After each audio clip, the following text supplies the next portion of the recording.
Bueno, muy bien. Le damos la bienvenida a todas y a todos y a todes al último, lo hemos Lo logrado. hemos logrado. Cuando pensamos esto con Cari en diciembre del año pasado, agosto parecía Muy lejano. muy lejano. No parecía lo que es hoy. Sin duda. Quizás hubiéramos sabido, hubiéramos hecho, no sé, lectura de supervivencia, no sé, un manual de qué sé yo, cómo vivir sin comer carne ni proteínas. Mi hijo tenía un librito con el que dormía bajo la almohada cuando era chiquito, que era el manual de supervivencia zombie. Mira qué interesante. Bueno, tal vez Previsor, podamos previsor. comentar a propósito de la consulta de que le vamos a dar Previsor. con una lectura de esa. Total, así que bueno, nada, le damos la bienvenida con Cari. Este es el último encuentro del Club de Lectura de Atlas de Inteligencia Artificial, Poder, Política y Costos Planetarios. Un experimento que nos encantó hacer, así que seguramente habrá alguna continuidad. Exacto. Recuerden que nuestro plan original, Kate Crawford, iba a estar con nosotros en su encuentro, pero decidió cambiar sus temas de investigación, así que bueno, la estamos tratando como bien, igual, pero hoy diremos algunas cosas, así que les damos la bienvenida a todas y a todos. Hoy vamos a leer el último capítulo, que es el capítulo del Estado, y la conclusión y un poquito la coda. La coda tampoco es una gran cosa, Sí, pero... exacto. Tiene una impronta más bien personal, por ahí podemos explorar alguna cuestión sustantiva, pero creo que las más relevantes están en el Estado, en las conclusiones, donde hay una suerte, como habrán visto, de recapitulación de los tópicos centrales de cada uno de los capítulos, así que bueno, cuando gustes. O sea que bueno, yo les voy a contar un poco acerca del capítulo del Estado. Organicé lo que me parecen a mí que son como las 6 ideas centrales. Un capítulo, decíamos con Karen en la previa, un poquito más denso que otros. Más allá de que no quiso venir este último encuentro. No, lo vi como un poco menos tejido bien, digamos. Creo que los otros, acá los casos están realmente muy separados, son súper interesantes. Hay mucho eco de cosas que hemos dicho a lo largo del curso y cosas que en particular Cari y yo escribimos y hemos escrito también con Tobías con respecto a la supuesta neutralidad valorativa y cómo finalmente la tecnología suele ser un lavado de cara para movimientos de opresión y de discriminación basada en distintas características de las poblaciones vulneradas. Así que esos resuenan muy bien. Les digo cuáles son para mí las 5 ideas centrales y vamos a ir viendo parte por parte. Como siempre, levantan la mano si quieren hablar o chatean y los leemos. Para mí la primera idea central es que hay un vínculo íntimo entre el mundo de la inteligencia o el espionaje con el mundo de la inteligencia artificial. De alguna manera hay una financiación y hay un desarrollo justamente en donde originalmente el mundo del espionaje o de la inteligencia, por decirlo de alguna manera, financió los primeros acercamientos a la inteligencia artificial y hoy las grandes empresas de inteligencia artificial firman contratos con estados y con organizaciones estatales justamente para seguir generando dinero, vamos a ver, a costa de cosas como los killer robots, ¿no? Los robots que matan, que es otra temática que en el pasado hemos tratado en esos encuentros abiertos. Luego, otra cosa interesante, que existe un sector de inteligencia artificial casi paralelo, dedicado a espiar, ¿no es cierto?, cuya función es esa, y del que participan las grandes compañías de Silicon Valley con contratos millonarios, y ahí aparece también, ¿no?, como que de alguna manera hay organizaciones o empresas que parecen ser startups cancheras, pero que en el fondo lo que hacen es hacer órganos de vigilancia. Luego una idea que ella no termina para mí de articular bien, que aparece que ella en un momento dice que Internet no es un sistema nacional puro, en el sentido de que, digamos, es el caso de las cámaras de Bucarest, donde son cámaras chinas, es justo también una cosa que con Tobías analizamos.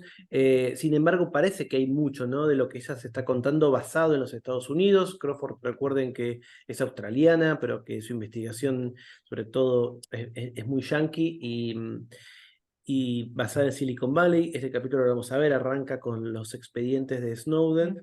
Pero ella dice que, perdón, la inteligencia artificial está desafiando y reformulando el papel tradicional de los estados, mientras que a la vez expande viejas formas de poder geopolítico. Y eso también creo que es algo que cifra todo el Atlas, y es la idea de que no hay una verdadera disrupción, sino que ella cada vez que toca un tema muestra que hay una continuidad. pasó con el mundo del trabajo, pasó con el mundo de la detección de las emociones, como que de alguna manera estas tecnologías no traen en sentido estricto una novedad, sino muchas veces una continuidad de lo que ya había.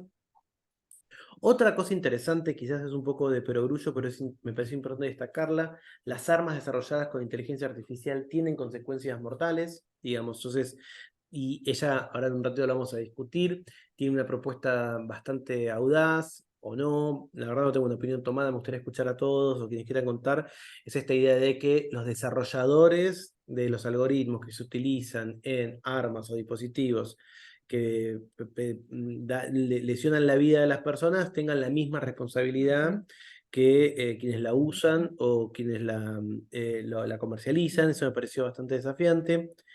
Luego también esto interesante, un corrimiento del rol de la vigilancia, gracias a apps y gadgets que ahora incluye a fuerzas como la policía, que ya dice que tradicionalmente la policía actúa post facto y que ahora de alguna manera tiene un rol preventivo, que es un rol propio de la inteligencia y que esto lo permite, y esta idea de que somos todos como empleados freelance de la vigilancia, como que nosotros a partir de la ubicación de nuestro teléfono, a partir de las cámaras que ponemos en el frente de nuestras casas o en el patio, somos también responsables de ese estado vigilante.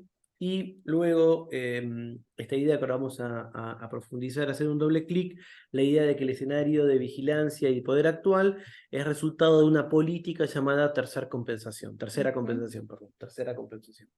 Así que bueno, eso creo que son las 5 o 6 ideas centrales. ¿Puedo sumar una, Obvio, Tom? sí. En la 3.14 desarrolla una idea que nos interpela especialmente a quienes venimos del ámbito de la filosofía, porque dice que la tecnología actual es filosofía encubierta. Esto no entendí, lo puse como algo que no entendí yo. Sí, toma en realidad la cita de Philip Abre de Computation and Human Experience. La tecnología actual es filosofía encubierta, el punto es volverla abiertamente filosófica, y la lectura que ella hace de este punto es que la filosofía aquí es que los datos deberían extraerse globalmente y estructurarse para mantener la hegemonía de Estados Unidos, pero hemos visto cómo bajo escrutinio estas narrativas se derrumban. En todo caso, luego lo podemos retomar este punto y en qué sentido esto potencia una idea ultranacionalista de la IA soberana que ya ve en términos de mito, pero creo que hay una noción laxa de filosofía acá, ¿no? Que de lo que se trata, Yo lo digamos, es de marqué hacer como algo que no explícitos. terminaba, o sea, entiendo la idea, pero no entiendo bien qué quiso decir ella. Me fijé en inglés y en inglés es igual. Ok, No, bueno, no, después no si es un querés lo tema de retomamos, traducción. está sobre el final. Obvio. Y yo lo tengo marcado como algo para discutir, así que tengo también Ok, anotado. perfecto. ¿Podría ser, perdón, por el lado del determinismo encantado que dice más adelante? Tal vez alguna relación con... ¿Alguna relación con eso que desarrolla sobre todo en las conclusiones? Sí, tal vez, pero bueno. No. Sí, yo creo que ella apunta capaz a que usa filosofía como para decir algo que es intrínseco, me parece. Exacto, los No, principios que están implícitos exactamente. y que habría que explicitar. En ese sentido me parece que el punto es volver abiertamente filosófica esta tecnología actual, ¿no? Desde la Sí. explicitación de esos compromisos subyacentes, me parece. Yo me imagino, mira, acá Alan dice, quizás quiso decir ideología, ¿no? Y es otra manera, sí. Como que si le pones ideología se entiende Sí, bastante más, es verdad. es verdad. Bueno, cuando se Es habla de una buena filosofía idea. de vida, ¿cuál es tu filosofía de Sí, vida? o Claro, la exacto, filosofía en ese sentido. de Menotti, esas cosas que nunca entiendo qué significan. Igual un viejazo Menotti, no sé. Yo digo, si igual son palabras que parecen vacuas, es como Flatus Bocchi, no sé qué Scaloni. significa. Scaloni, ok, Scaloni, bien, la filosofía de Scaloni. Claro que ubican acá Juan, que me conoce de que soy pico, se ríe porque sabe la verdad de todo. Alan, sí. Sí, ¿qué tal? ¿Se me escucha? Sí, perfecto. Perfecto. No, sí, acá ideología quise decir como en contra de la tesis que la tecnología es neutral, ¿no? Y tiene que ver con quién la usa, sino que ya en el misma configuración, incluso material, digital, informática del aparato, hay cierta filosofía en el sentido de hay cierta ideología que establece sistemas de poder. Eso quise decir. Está perfecto, está buenísimo. Y acá en un apunte muy coyuntural importante, Julián dice que Menotti sigue siendo director de selecciones nacionales. Muy bien. Acá Juan, vos Diego, que fuiste futbolista antes de filósofo, ¿sabés dónde está Menotti hoy? No. Menotti estaba en la selección. Ah, muy bien, perfecto, listo, ok, perfecto. No se ha muerto. No se... No. Perdón, ¿era Menotti Bilardo? Ah, Bilardo tampoco se murió. No, pero está Está perdido. Bueno, no importa. No vamos a entrar ahora en diagnóstico. O sea, no se está transmitiendo esto, pero esto queda grabado, no quiero Tal que la cual. familia de Menotti venga a hacer Tal cuidado. cual, tal cual. Bueno, entonces, arrancamos con la introducción. La introducción y un poco el hilo de lo que ella cuenta, insisto, yo siento que este capítulo está menos cocido de alguna manera, cocido con C y con S. No está también enhebrado, pero también le falta como un golpe de horno en el sentido de que hay cosas, veo cosas más inconexas que en otro. O sea, para mí el del trabajo fue el que más me convenció, como que vi como una idea. Seguramente el capítulo del trabajo dije cosas horribles, pero ahora que lo pienso, me queda más claro dónde iba que este lo veo un poco más Algo malo inconexo. puede ser lo mejor de unas cosas peores. Sí, verdad. No sabíamos lo que venía. Filosóficamente, Sí, ¿no? Pero bueno, verdad. la coyuntura. No sabíamos lo que venía. Sí, estamos impactados todos. Entonces, su hilo conductor, que aparece sobre todo al comienzo y al final, un poco en el medio, es que ella va a ver los archivos que filtró Edward Snowden en 2013, ¿no? Y esos archivos, realmente, yo tengo un recuerdo muy vívido de eso, porque, digamos, creo que a diferencia de otros momentos en donde hubo como un cisma, un escándalo, este fue muy público. En el momento ya se sabía que era eso, ¿no? Liberó un montón de pero temas de yo la verdad que no información. sabía que era eso que está contado acá. No, es que esos son archivos No sabía que era literales ese contenido. No, de clientes militares, de contratistas, Claro, los pero no- PPTs contando cómo hacer las cosas, ¿no? Y también como que te mostraba el lenguaje del poder, ¿no? Que es un poco de eso que trae, ¿no? Digamos, en la edición impresa aparecen las imágenes del PDF y es increíble, ¿viste? Porque hablan con una frialdad, con un lenguaje que es increíble. Y ella menciona ahí también dos ideas interesantes, una con una imagen un poco polémica. Ella dice, bueno, que hay un imperio clasificado de la información, que es toda esta información a la cual no accedemos el resto de los ciudadanos, que ella marca que crece mucho más rápido que el conocimiento público, que teníamos hasta cierta manera idea de cuán rápido crecía, ahora no lo sabemos. Uno puede inferir por la cantidad de datos que generamos y por la capacidad que tenemos de procesar esos datos, que hay mucha información sobre nosotros dando vueltas, y ella dice, esta es la imagen un poco polémica, dice que la recolección de datos hizo metástasis, porque todo se volvió una fuente de datos para el Estado. Y ahí aparece, que creo que es lo primero que impresiona del capítulo, esta presentación del proyecto Treasure Map, como mapa del tesoro, ¿no? Que se busca hacer una cartografía de toda Internet, cualquier dispositivo, en cualquier parte, todo el tiempo. Y acá me parece que hay también un poquito de chamullo, que es el chamullo que hay en cualquier licitación, que creo que prometen más de lo que eventualmente consiguen. No sé si vieron la tercera Batman de Nolan, que un poco se resuelve por eso, porque Batman puede acceder a toda la información de los teléfonos celulares, y no es Alfred, es como el asistente de él que tiene, que se niega y hay como una pelea, porque, bueno, nada, se supone que... Pero me hizo acordar a Treasure Map, esa idea, ¿no? Que parece de ficción. Hoy a mí me resulta difícil creer que eso exista, pero bueno, lo están vendiendo, ¿no? Y ahí aparece esta idea que mencionábamos al comienzo, que hay todo un sector de la inteligencia artificial, del desarrollo de inteligencia artificial, quiero decir, paralelo, y que está dedicado a espiarse. Bueno, escúchame, el sistema del Pegasus. El Pegasus. Un sistema Lo compra el Estado-Nación. Exactamente, acá lo compró Macri, y de hecho trajo problemas. Puede acceder a cualquier celular.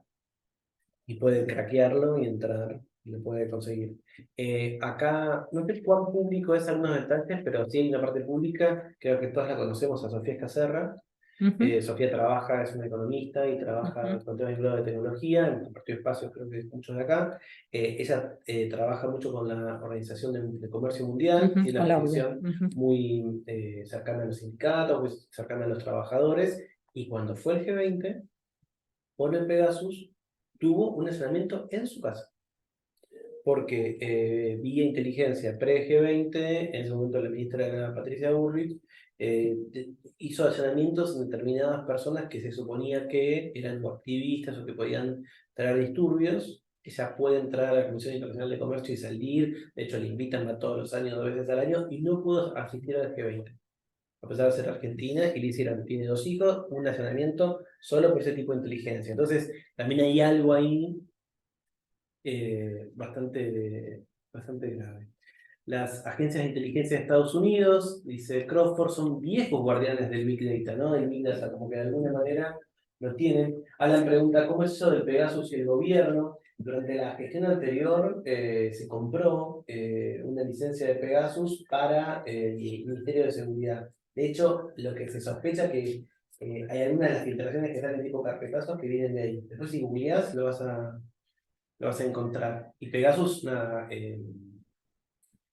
no me sale la palabra en castellano, pero explota, no sé cómo dicen en español bien, explota, digamos, nada, como puertas que hay para entrar y salir, o justo también Juan que se dedica o Mariano que se dedica a ciberseguridad, que están en los sistemas operativos y que se van descubriendo y se van parcheando por otras, ¿no?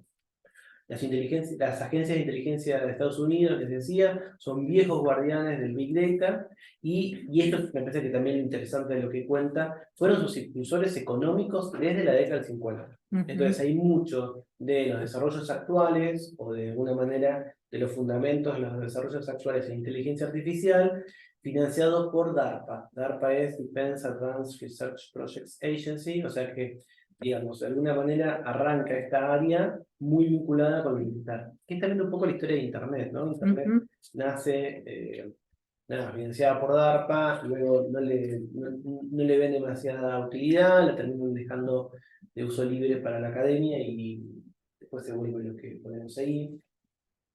Hay preguntas si es un spyware. Googlea porque es más que un spyware, es otra cosa, Alan, es más complejo. Pero googlealo, ya estamos todos de preso. Googlealo mañana, cuando acá ya no llueve más, pero un día que no llueve. Entonces, gracias a la inteligencia artificial, gracias a la inteligencia artificial, hubo un cambio en la manera en que las agencias extraen información sobre los ciudadanos. Ahora es a partir de los metadatos. Y esa idea de los metadatos como esa... yo leí en inglés que es firm y después me miré en español para hacer el resumen. Claro, firma no sé cómo se usa, es una palabra media, es como una huella en realidad, ¿no? Para mí. A partir de esos metadatos y el Big Data o el Big Data que se puede conocer y rastrear a las personas. Y ella ahí también tiene una frase de las que Crawford le salen bien, que dice que el gobierno algorítmico forma parte, pero excede al gobierno tradicional. Como que hay algo interesante. Y eso es lo único que a mí un poco no me cerró de lo que decía acerca de, bueno, qué es lo nacional y qué no es lo nacional. Creo que ahí nada, no me queda tan claro. Ahí, Tom, te puedo Sí, interrumpir obvio, un sí. segundito a propósito de las continuidades y el carácter disruptivo que vos mencionabas. En la página 281, ella habla de que la inteligencia artificial reformula el papel de los estados, ¿no? Un punto que hemos charlado ya a propósito de otros capítulos, y efectivamente acá me parece que ella sí está por lo menos queriendo argumentar en pos de algún tipo de punto de inflexión. A propósito de esta figura del gobierno algorítmico que menciona, desde estas dos características, vía esa cita que trae Benjamin Bratton de su carácter multinacional y multilateral, ¿no? En ese sentido parecen difuminarse las fronteras nacionales, y me parece que eso sí. Digamos, el espionaje masivo a los líderes de otros países, Ujú. ¿no? Merkel, seguro que Claro. tiene el teléfono intervenido.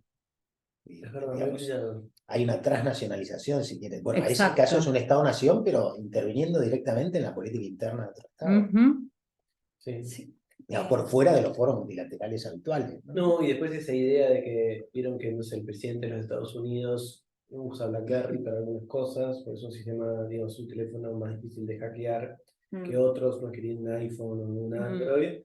Y después algo que también después se volvió una especie de lugar más común, pero está presente, tapar la camarita de las computadoras, ¿no? Como que hay algo ahí interesante. Yo les cuento una cosa que me pasó a mí, le puse, tapé la camarita con algo, con un poquito de plástico, ¿no? Con un sticker, y cuando la cerré quebré la pantalla de mi compu. Justo al arrancar la pandemia. O sea que tapen la camarita, pero no con lo que esos stickers no Cuidado. porque el diseño está hecho para que lo cierres bien. Pero con nada, lo puedes tapar con un post-it. Perdón, a propósito, no sé si vos... No, dale. Flor.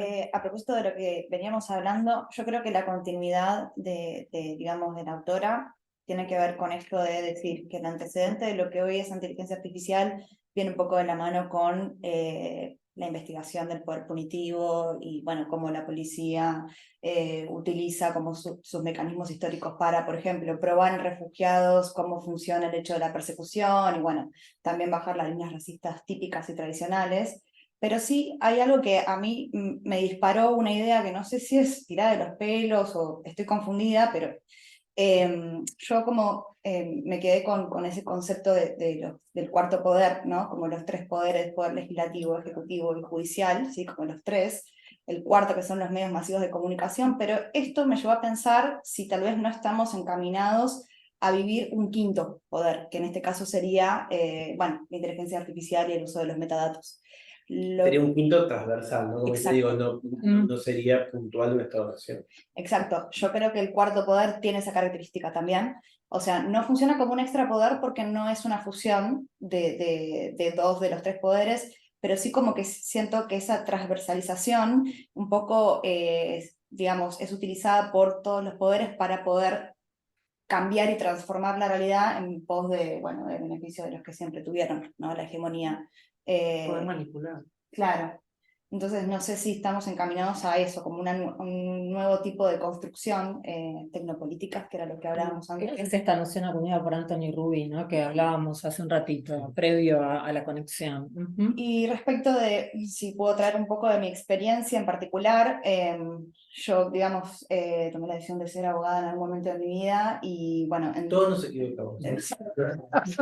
Todos hemos metido la pata al mismo. Sí, sí, sí. Pero bueno, también me llevó a la experiencia de trabajar en tribunales y, bueno, arranqué trabajando en un juzgado penal. Yo soy penalista, entonces también arranqué por ese lado. Y una de las cosas que sí hacíamos, por ejemplo, para investigar a personas que estaban involucradas en redes de pedofilia, era pedirle a Missing Children en Estados Unidos que nos colaboren para poder, como que nos envíen datos de gente que estaba en Argentina y que estaba participando de esa red de pedofilia.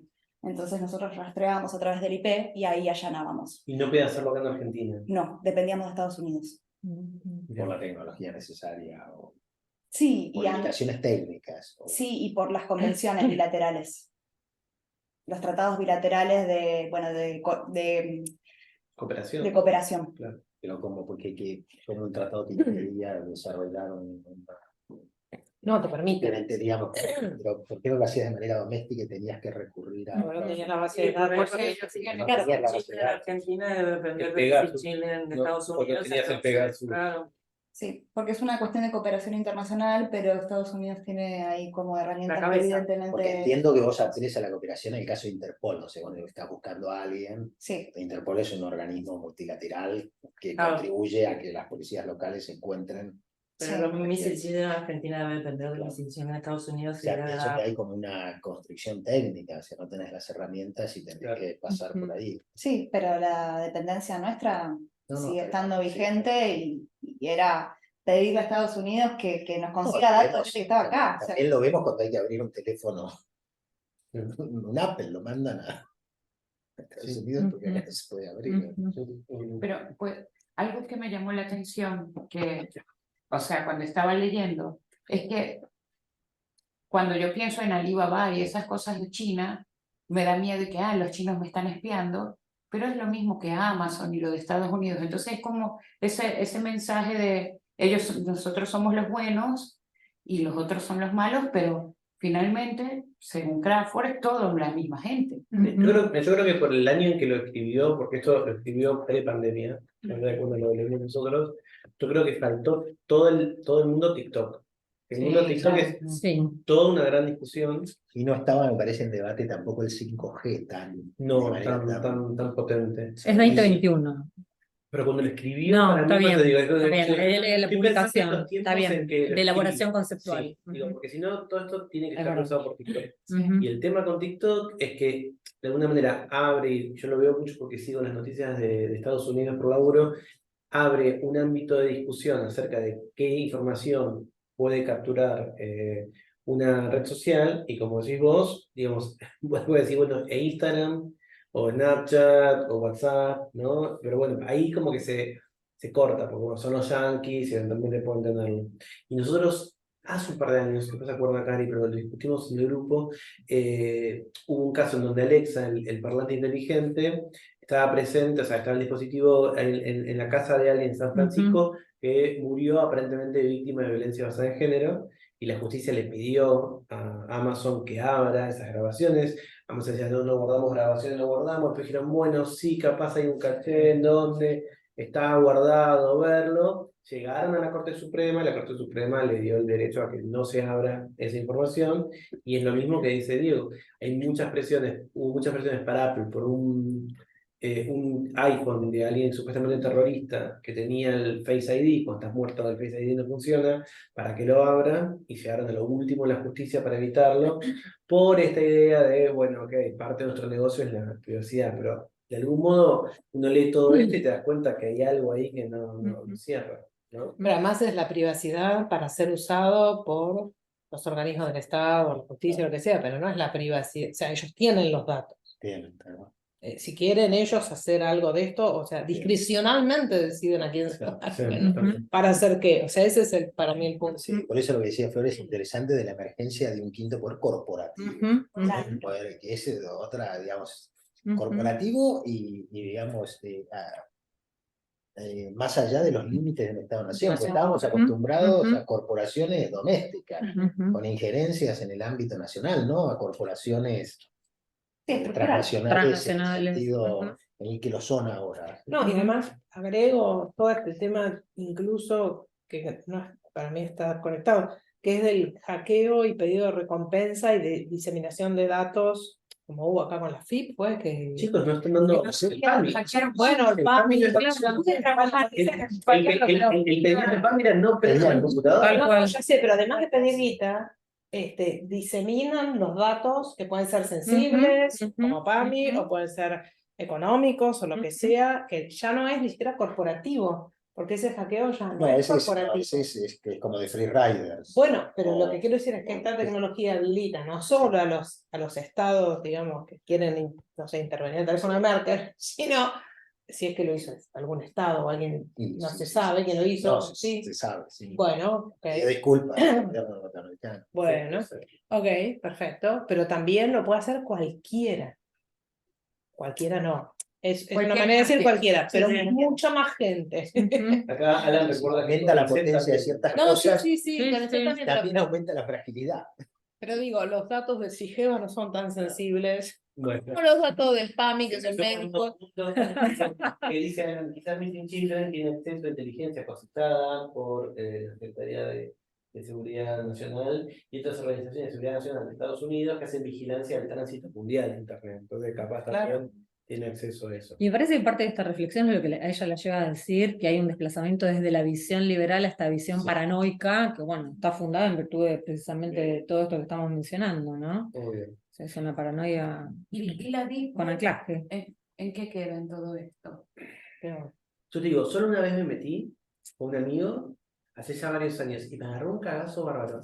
Lo que pedían era un helicóptero o un avión para ir de una isla a otra en el Caribe. Y yo ahí me imaginé droga, órganos, personas, digo, como en una cosa, eso fue como ver, y aparentemente había muchas cosas de pornografía, pero ahí se te mezcla la pornografía tradicional de alguna manera con lo criminal, que el delito de menores, y ahí también, ahí me agarra también mucho cagazo de no quiero que haya pegado nada de todo esto que puede hacer, pero tenías que saber mucho para meterte a la Deep Web.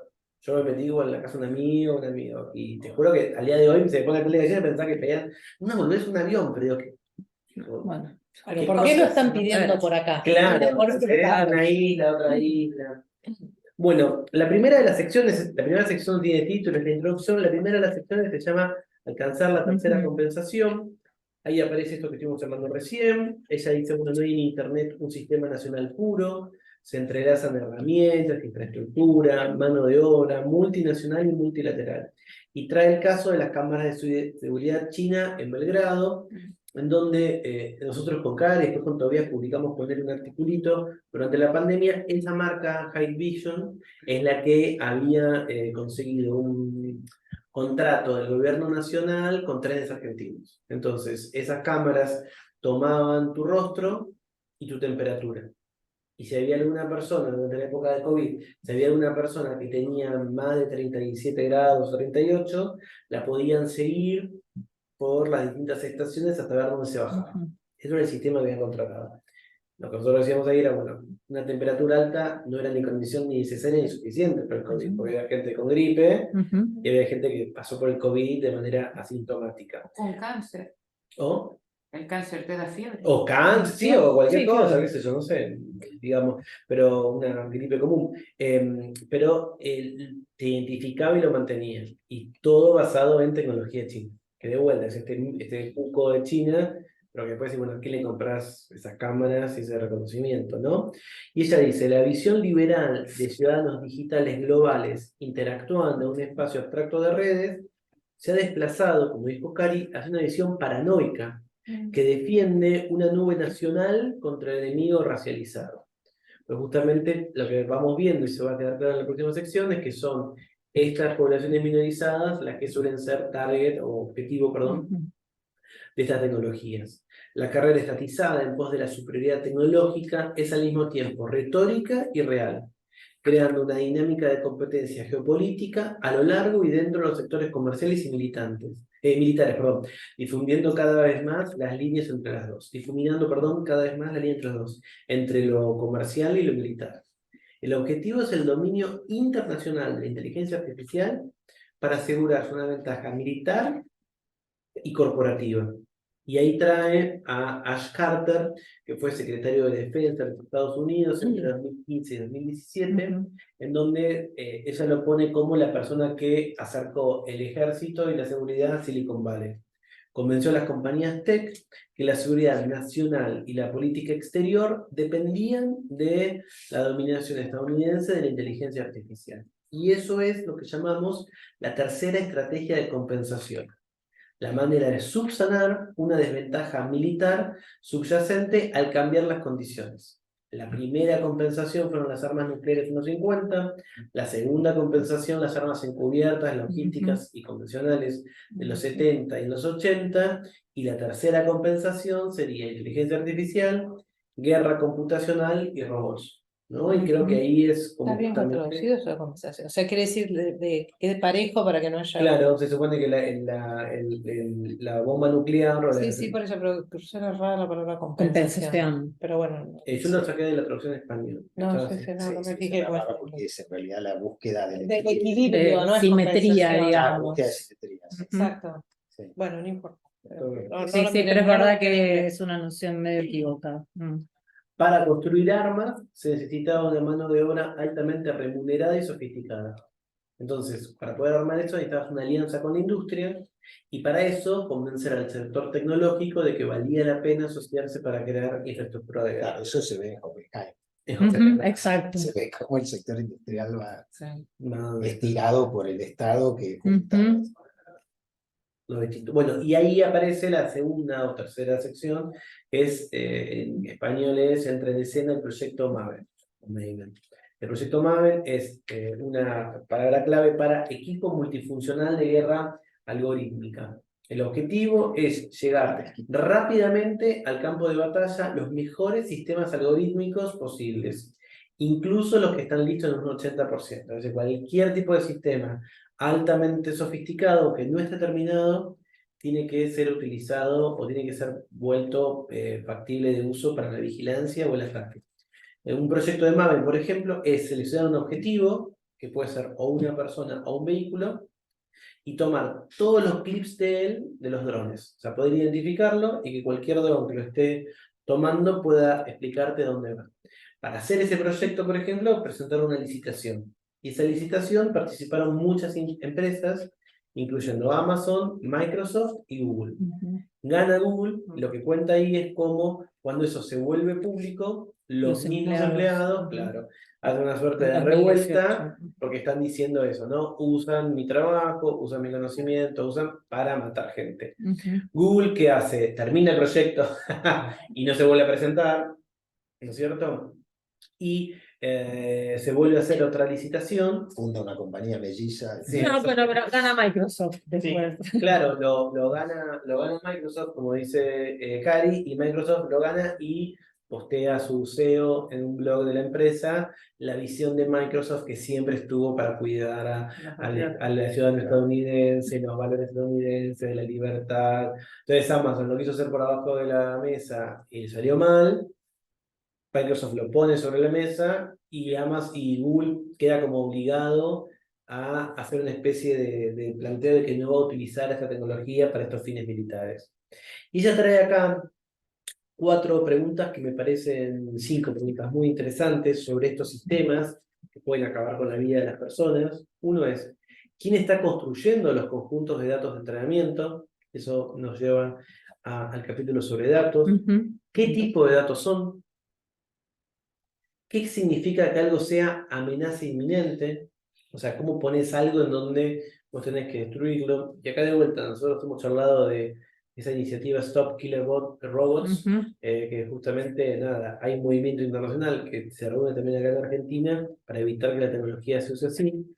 ¿Qué tipo de taxonomías clasificatorias se usan para determinar si un ataque con drones es legal o no? Que fue lo que vimos en el capítulo 4, ¿no? El tipo de clasificación sesgada que se hace. Y luego, ¿por qué deberíamos aceptar consecuencias de vida o muerte de estas clasificaciones que son inestables?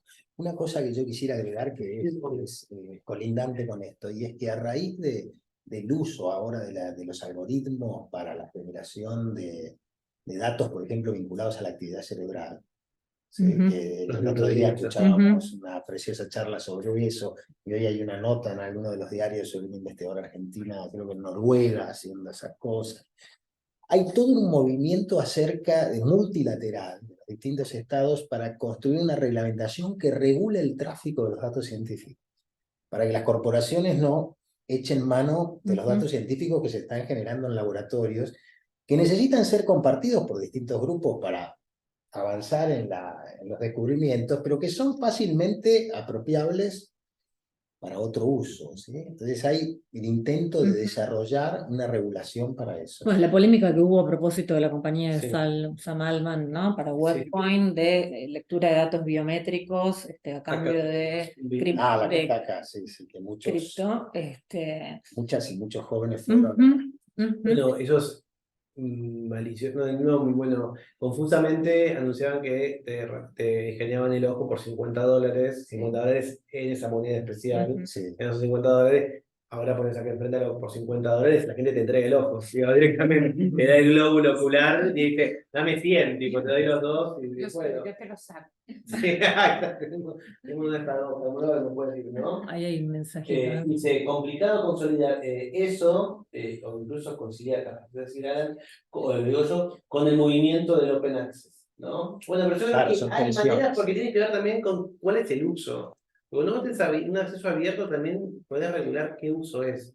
Es el famoso debate también sobre ChatGPT y el Da Vinci, ¿no? Que es el cuerpo de justo, bueno, o Ernesto, hay gente que no la espera y yo la volviendo. O Ernesto chocó, o Ernesto nos está escuchando en plano, pero un poco cuando hablábamos con ellos acerca de Da Vinci, el primer encuentro, ¿no? Ese corpus de texto que está cerrado, es secreto, por eso no se puede usar ChatGPT en Italia, porque no quieren contar de dónde está esta información, y estas ideas de que, bueno, sí, justo Da Vinci. Toda la ironía del caso. Pero si pasa algo parecido a lo que pasó con la secuenciación del ADN con los datos cerebrales, ¿no?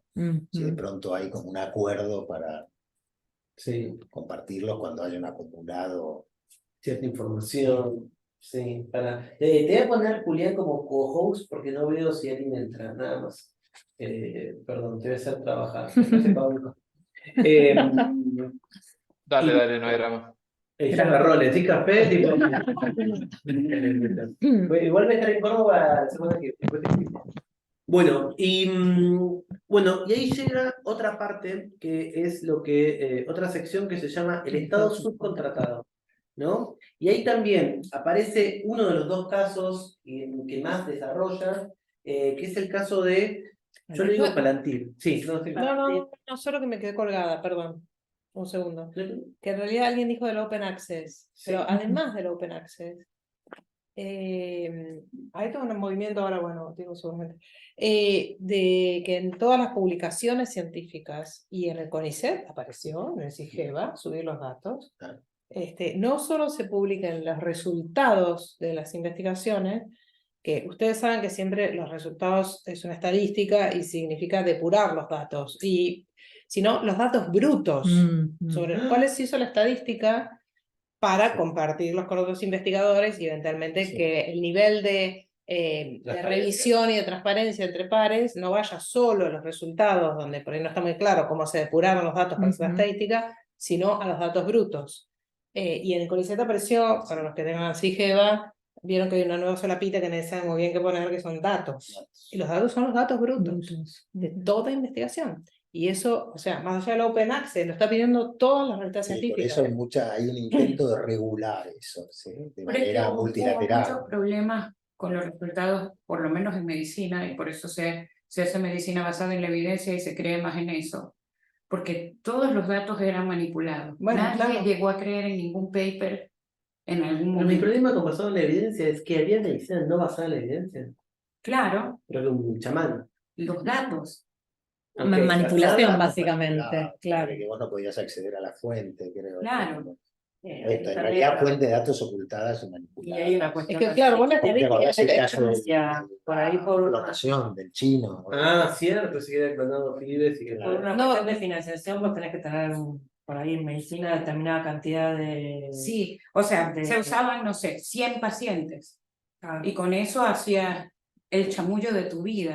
¿Dónde están los datos de esos 100 pacientes? Por eso los necesitan, para saber que dijiste la verdad, porque hubo muchos problemas. No, y además de en general en las estadísticas se suele sacar los casos extremos, pero por ahí de Sí. repente los casos extremos que son La campana extremos de para Gauss, para una muestra, no son extremos para otra muestra. Claro. Entonces, bueno. Bueno, acá Ernesto, ahora le doy la palabra a Ana, que no chocó, o si chocó, está pidiendo El auxilio. único. Los datos de David Houston, que es una de las inteligencias Ujú. artificiales que generaban dibujos, no eran un proyecto de investigación de una universidad alemana. Bueno, había algo que también se atrajo en el libro, ¿se acuerdan? De esas primeras cámaras, ¿no? Que era la cámara de la cafetería, una Sí, cosa así. exacto. O medio insólita, que era para un uso académico o por lo menos de investigación, que Ujú. quedó abierta. Sí, Alan.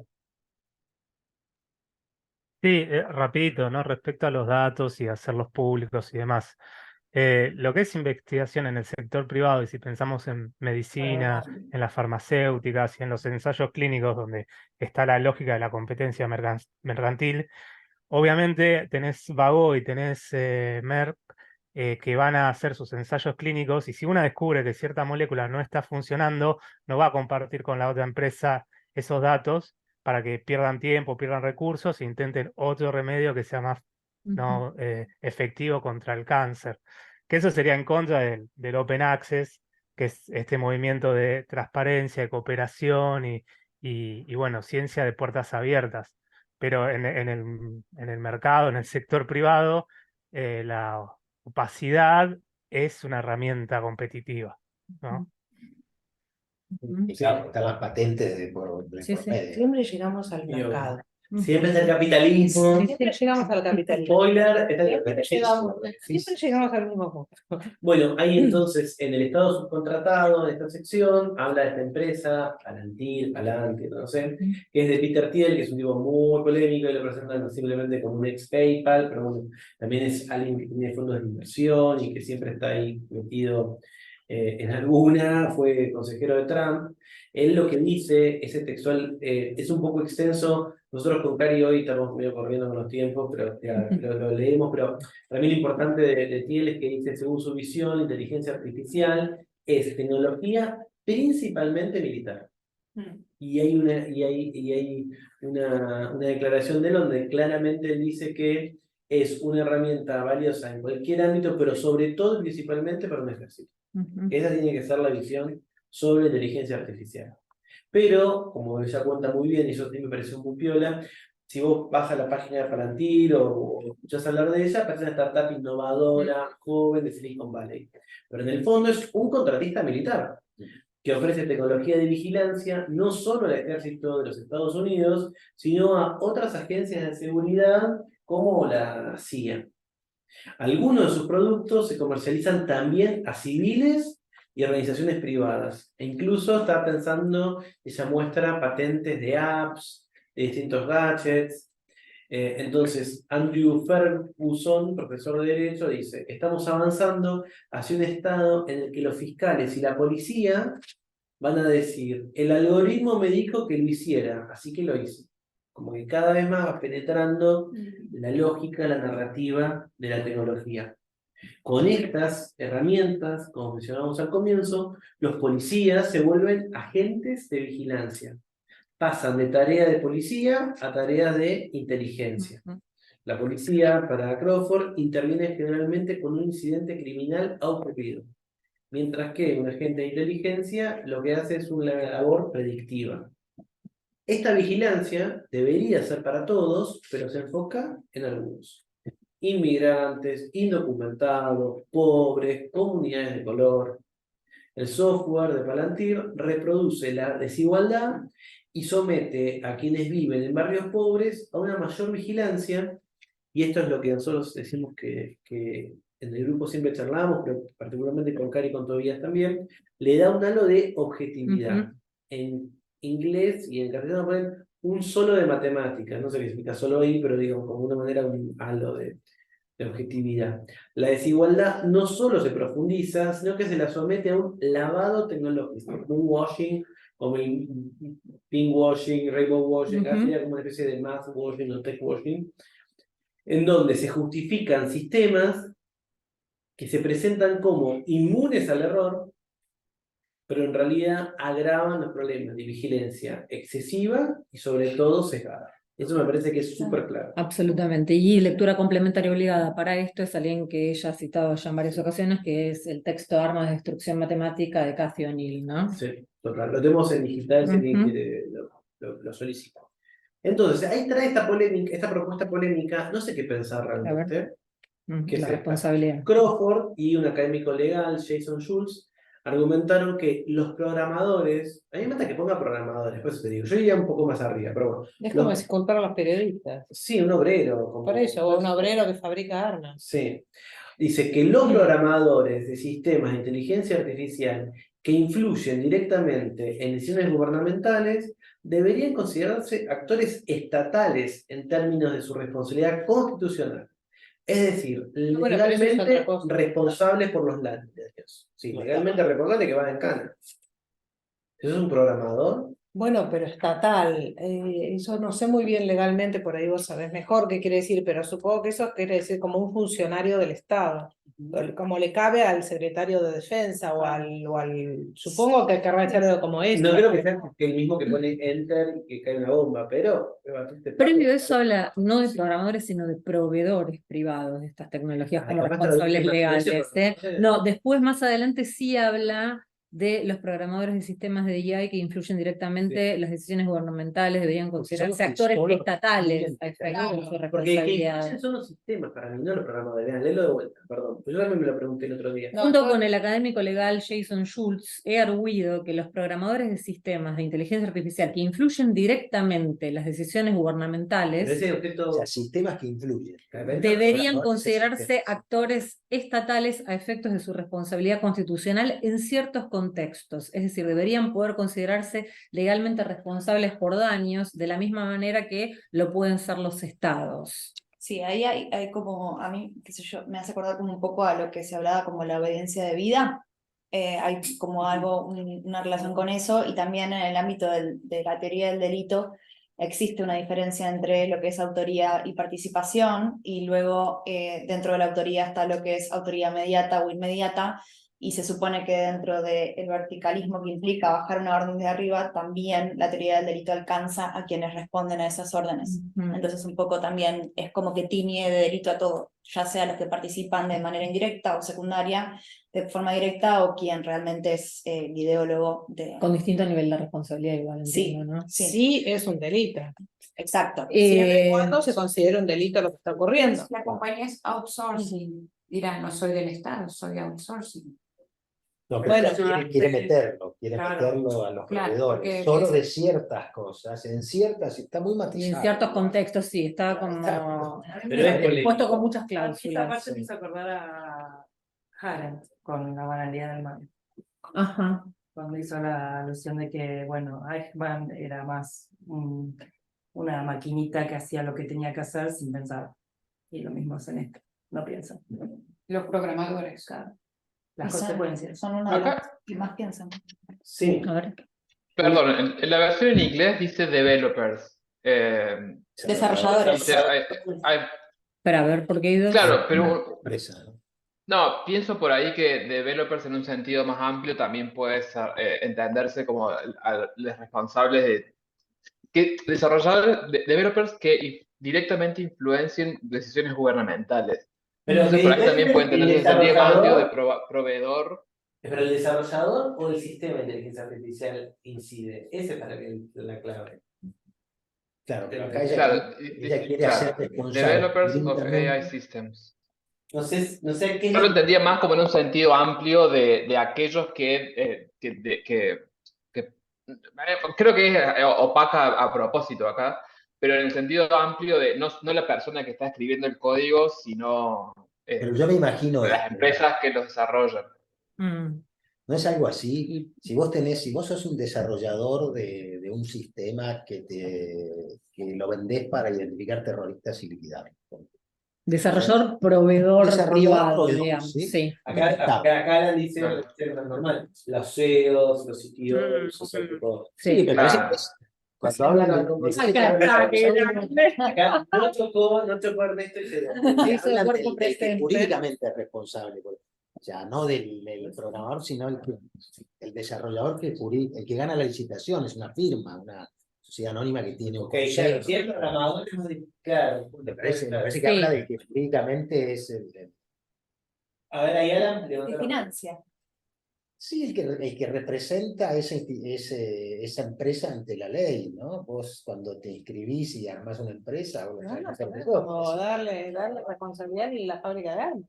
Claro. O de tanques. Lo que pasa es que acá, como son empresas más chiquitas, firmas. Sí, bueno, capaz parece que la está- clave, ahora le dejemos la palabra a Alan. Capaz la clave es que lo que está diciendo es una responsabilidad estatal, capaz hay otra cosa. darles una responsabilidad que hoy a lo mejor no tienen, Ah. pero se regulan por el derecho privado, que a lo mejor lo quieren Gracias. poner en otra categoría para que tenga otra responsabilidad. A ver, Alan. Sí, no, yo estoy de acuerdo con no entender desarrolladores como programadores porque es absurdo. Todo el equipo que trabaja en el desarrollo de un modelo de inteligencia artificial, por ejemplo, no va a poder, no se le va a poder atribuir responsabilidad. Primero porque, bueno, son muchas personas, aparte que van cambiando los puestos, y aparte que no son la autoridad que toma decisiones de que el modelo va a ser por este lado, va a funcionar. O sea, por eso pienso que los CEO, no sé, OpenAI, le podés atribuir una responsabilidad a Altman o a Murati, ¿no? Y en ese sentido, ¿no? Yo estaba haciendo la conversación por el... A ver. Ellos que Ayer, no podemos ser responsables de algo que no entendemos.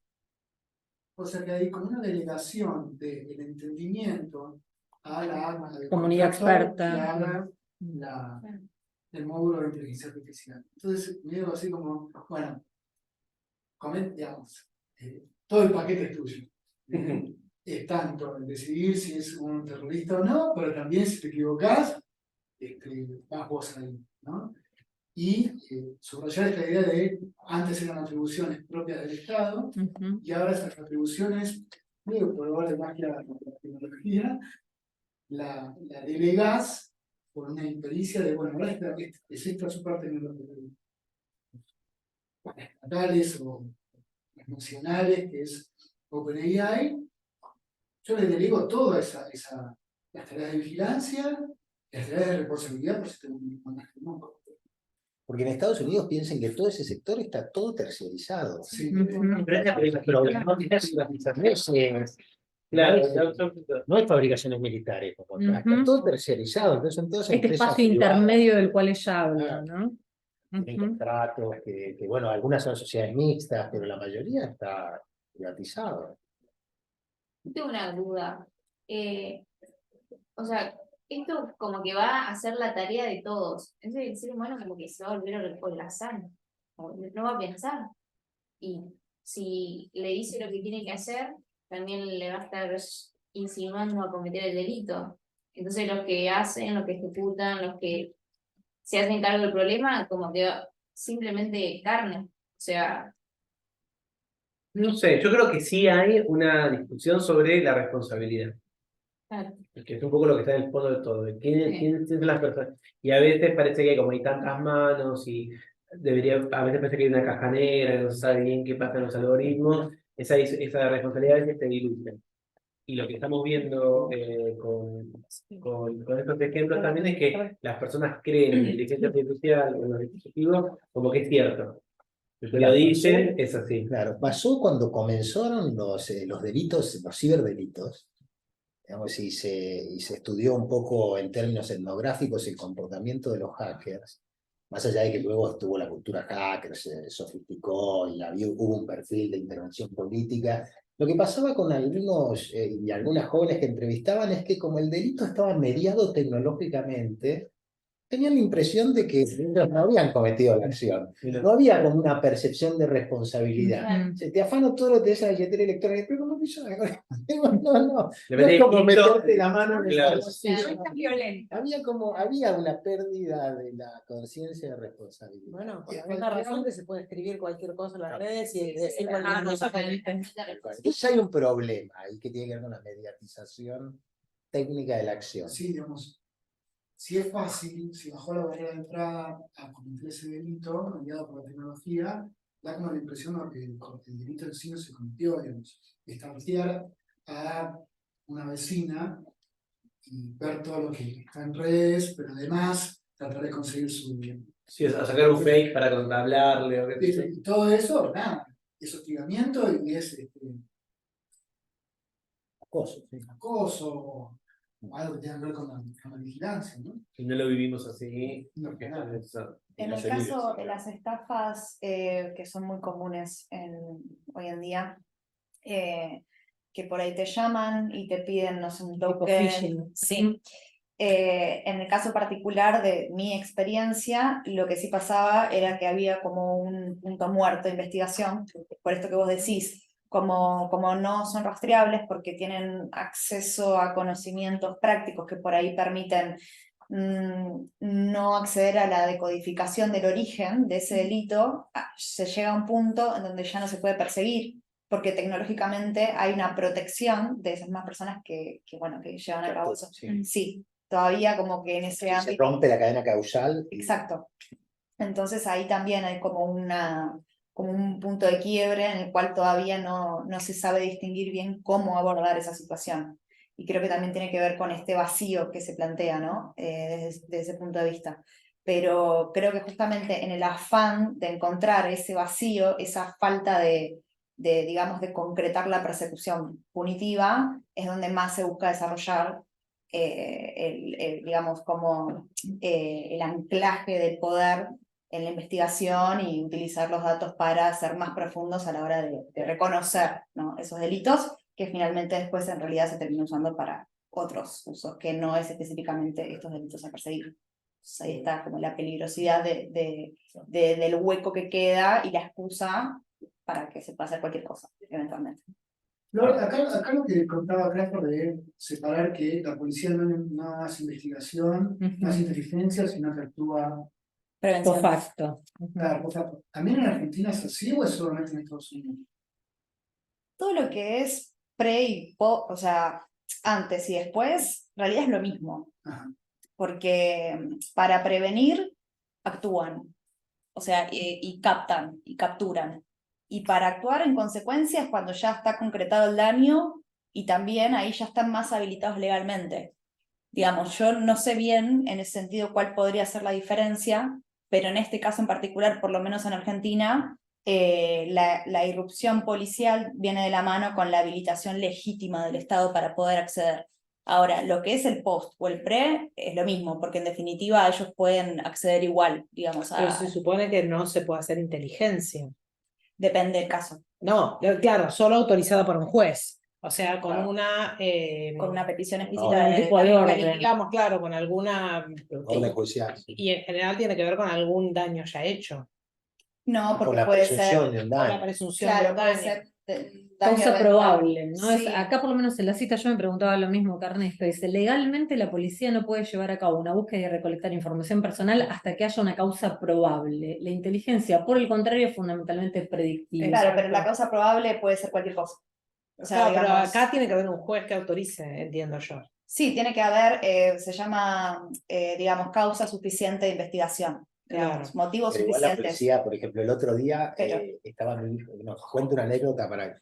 Estaba mi hijo en la El hijo calle, policía, no, hay un episodio de violencia entre una pareja de policías, entonces lo toman de testigo y lo llevan a un departamento, iban a entrar al departamento y necesitaban un testigo, para además arrestar a un colega, con lo cual era una situación un poco... Bueno, y él se olvida el documento. Me llaman por teléfono a mí a la media hora y me dice, ¿usted es el papá de...? Y digo, ¿quién habla? Habla la policía, porque su hijo se olvidó el documento. Le digo, no, pero ¿qué hijo? Me dan los datos y yo me hago como el de... Porque me pareció raro. Fue completamente desentendido. Ahora, los tipos tenían, o sea, accedieron al sistema de datos y vieron... tu nombre y tu teléfono. Él solo se olvidó el documento. ¿Se olvidó el documento? Solo se olvidó el documento en el departamento. Ah, Me llama un tipo de la sede central de policía de ahí pasó. ¿Se acuerdan atrás de ingeniería en Azopardo? Sí, Sacaban sí, el pasaporte. Bueno, sí, claro. y me dice, ¿usted es el papá? Y yo le digo, no, ¿por qué? Sí, Me dice, su hijo se dejó el documento. Su hijo se... Le digo, no, ¿y qué documento? Le digo, no, me parece que... Bueno, es el tipo como... Pero claramente sabía perfectamente quién era yo y cuál era el teléfono. Sí, es como Y cuando, no están por los datos ejemplo, de la policía. no sé, O sea, lo meten en algún lado y el código de barras del DNI le hacen así, te sale Sí, todo el árbol. el árbol genealógico. por ejemplo, no sé si, a ver, hay una casa que tiene música fuerte, una fiesta, en un momento viene la policía, te toca timbre y te dice, ¿podemos pasar a ver quién está? Bueno, eso es lo mismo. O sea, no está autorizado, pero igual lo hacen. O sea, como no llegan a hacer como en la parte, intervenir en el posterior, sino que en la medida en que haya un vacío, ya sea por desconocimiento o por habilitación del Estado, ellos entran igual. ¿No necesitan legalmente una orden de allanamiento? Sí, la detectan, pero si vos le abrís la puerta. Claro, No, bueno, claro. Le puede decir, no, yo no quiero que entre. Claro. Claro, No, pero si, no te digamos, vos autorizo. no tenés la información o el poder Claro. suficiente para Sí, decirles que no, claro, ellos van a entrar. Cuando baja la barrera de entrada, la vigilancia y se hace como súper masiva, incluso se da como la idea que no te estaba espiando, porque estaba bajando todos los datos tuyos de ANSES. No, te estaba espiando.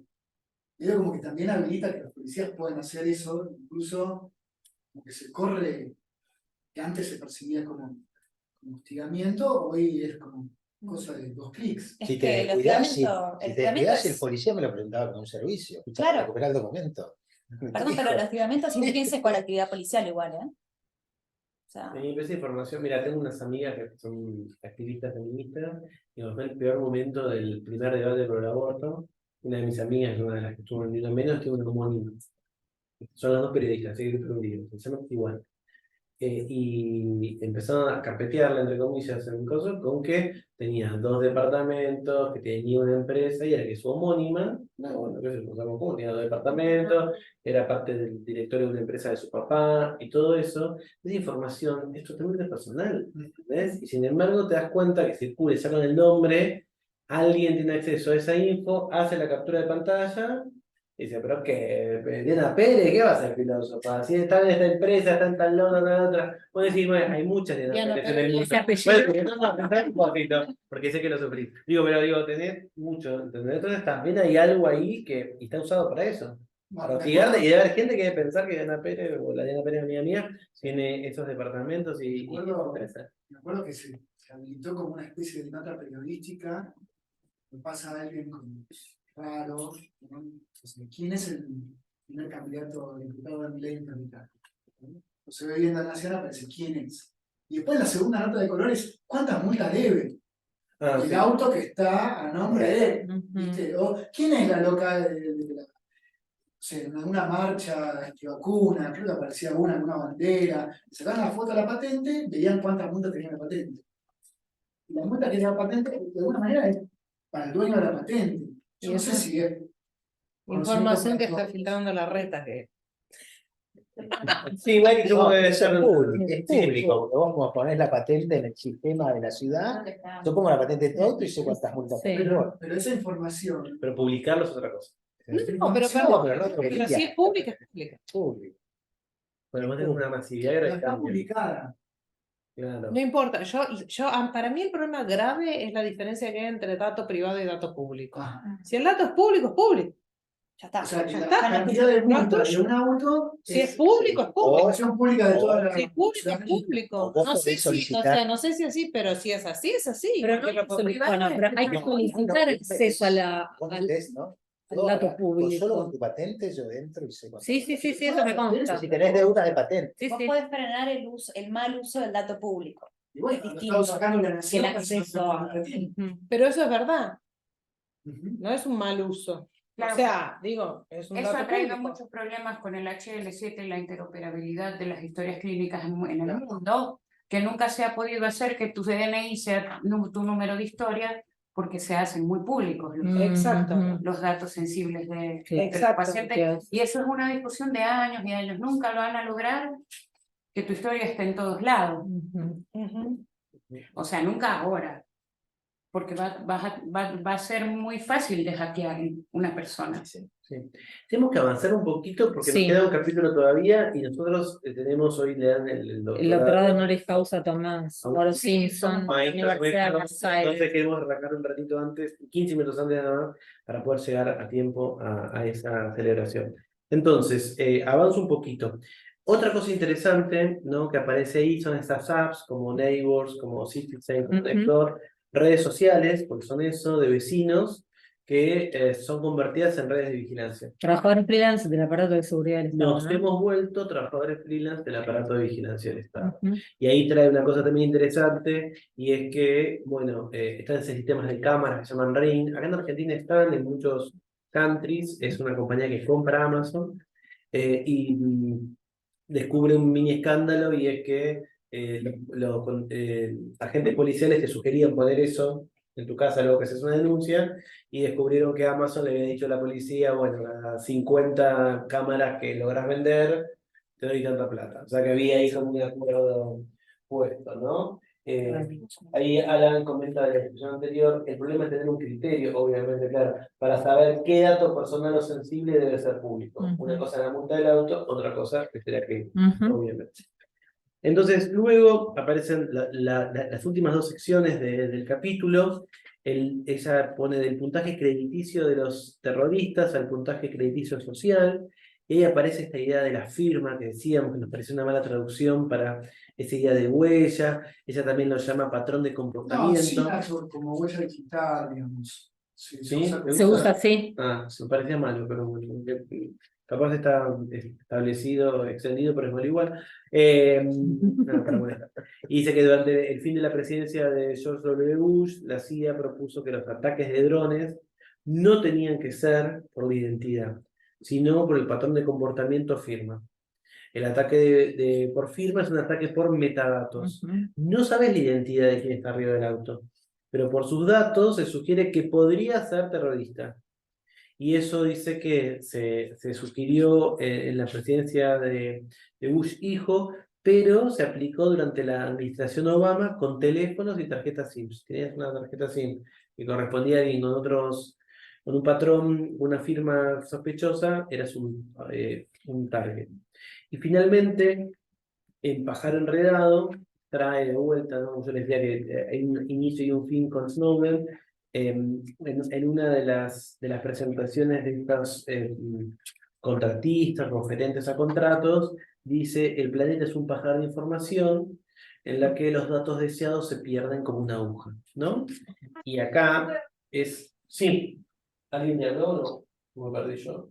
No, capaz de abrir el micrófono. Y dice, acá aparece lo de la filosofía que discutíamos recién. Yo puse esto. Lo que ronda es la filosofía de que los datos deberían extraerse globalmente y estructurarse para mantener la hegemonía de los Estados Unidos. Pero cuando están bajo escrutinio, esas narrativas se derrumban.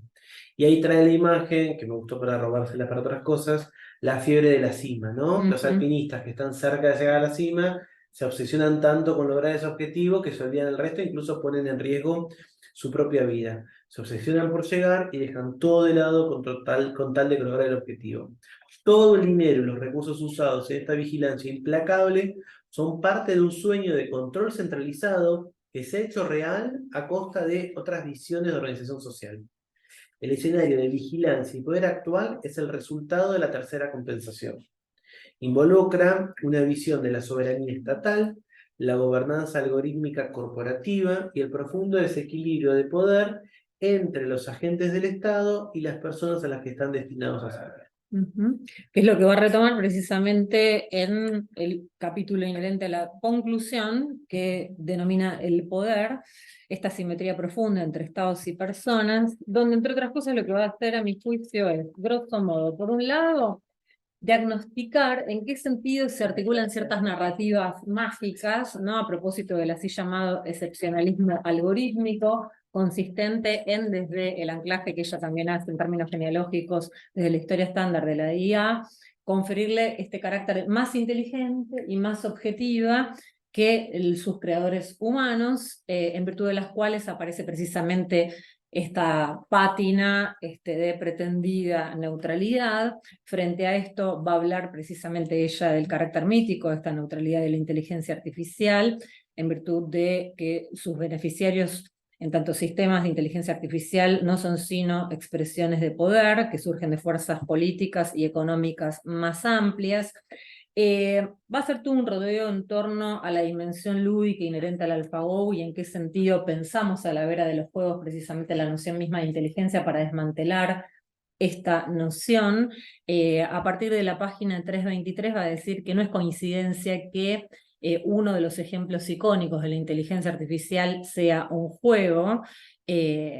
Toda resonancia wittgensteiniana. Sí, Aquí me parece que trae ciertas tensiones, ¿no? Habla de los juegos como campo de pruebas preferido para los programas de inteligencia artificial. Y hay una nota interesante, me pareció a mí, que es la nota número 6 de este capítulo, en el que se intenta precisamente dar esta asimilación o equiparación de juegos con la inteligencia, y ahí cita un trabajo de Meredith Broussard de 2018 que se llama Artificial Unintelligence, ¿no?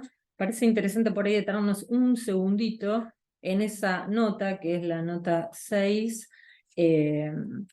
porque bueno, recordemos que una de las ideas fuerza que está detrás del libro, a propósito de la cual abona argumentativamente en un sentido, a mi juicio, dispar, es que la inteligencia artificial no es ni tan artificial, como hemos visto, por las razones que sobre todo despliega en capítulos 1, la Tierra, y el 2, el trabajo, 3, los datos, ni tan inteligente, ¿no? Y sobre todo, esta última idea la retrotrae al tipo de mano de obra humana involucrada para dar cuenta de esta suerte de ilusión en torno a la automatización. Pero no despliega demasiado, me parece a mí, críticamente la noción de inteligencia. Aquí lo que hace es abordar la analogía con el juego. Meredith Broussard dice en página 323, en esa nota 6, señala que se ha equiparado peligrosamente el jugar juegos con la inteligencia. Ahí cita un programador que sostiene y cita, ¿no? Hemos tenido casi 50 años de competencias entre humanos y computadoras, pero ¿significa eso que algunas de esas computadoras es inteligente? Voy a decir, no, por dos razones. La primera es que, y acá se está comparando con el ajedrez, ¿no? El ajedrez no es una prueba de inteligencia, es la prueba de una habilidad en particular, ¿no? Específica, la habilidad de jugar al ajedrez. Si yo pudiera derrotar a un gran maestro jugando al ajedrez y al mismo tiempo fuera incapaz de pasarle la sal en la mesa, ¿sería considerado inteligente? No sé si es muy buena esa pregunta. No, pero esto es re capacitista. Sí, totalmente. La segunda razón es que pensar que el ajedrez era una prueba de inteligencia, se basaba en una falsa premisa cultural. Esto es que los jugadores de ajedrez tenían mentes brillantes, estaban más dotados que los demás. Sí, mucha gente inteligente se destaca al jugar ajedrez, pero el ajedrez o cualquier otra habilidad en sí misma no denota inteligencia, y estaría bueno en algún momento por ahí ver, esto yo lo apunté, este texto de 2018 bajo la denominación Artificial Unintelligence y cómo las computadoras no entienden adecuadamente o mal entienden el mundo, que es un Si van a ir texto a de Fran, Midpress. ahí en nuestra mesa, vamos a hablar un poquito de eso. Yo debería leer ese. Bueno, para Para ver ver qué es inteligente. los saber cuáles abusos son del las lenguaje que se hacen cuando precisamente apelamos a vocabulario psicológico, ¿no? Yo soy más inteligente que Maradona y que Kasparov, ¿no? Dicen, Maradona le ganó al ajedrez y a Kasparov le ganó Al fútbol. Muy interesante. Bueno, por acá hay... Ahí lo que nosotros estudiamos en ciencia de la computación tiene que ver con este modelo cerrado, ¿sí? donde, bueno, se le al ajedrez, un punto de regla, bueno, puede agarrar el caballo y moverlo fuera del tablero, ¿no? Entonces, la intención es tratar de construir un modelo que pueda tirarse esas reglas y terminar ganando. ¿Bien?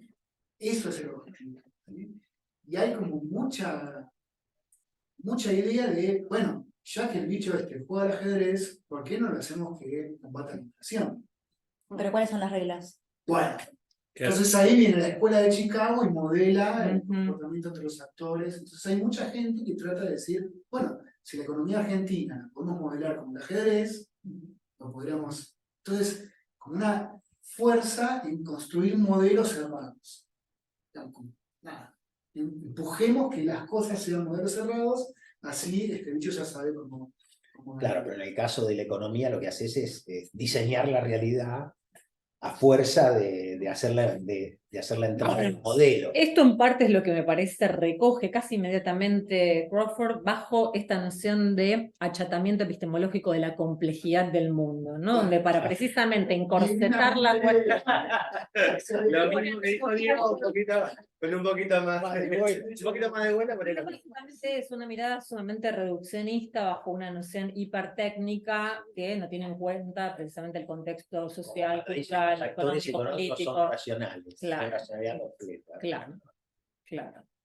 Y es esto mismo lo que luego recoge ella en diálogo con Alexander Campolo, bajo esta denominación que traía sobre la mesa Flor, que es la del determinismo encantado, ¿no? El poder sin responsabilidad en la inteligencia artificial, bajo esta suerte de aura teológica ahora, ¿no? Este endiosamiento o entronización, como discutimos en alguna otra reunión, en que se oscurece precisamente justificando y vía esa opacidad se apela a la retórica que tanto hemos escuchado en los últimos meses de la inevitabilidad del fenómeno, ¿no? Esta idea de que, bueno, es imparable y en función de eso, bueno, no hay mucho que podamos hacer al respecto y en ese sentido se clausura la discusión crítica, ¿no? Que sería precisamente aquello que más preocupación probablemente nos suscite desde la reflexión filosófica.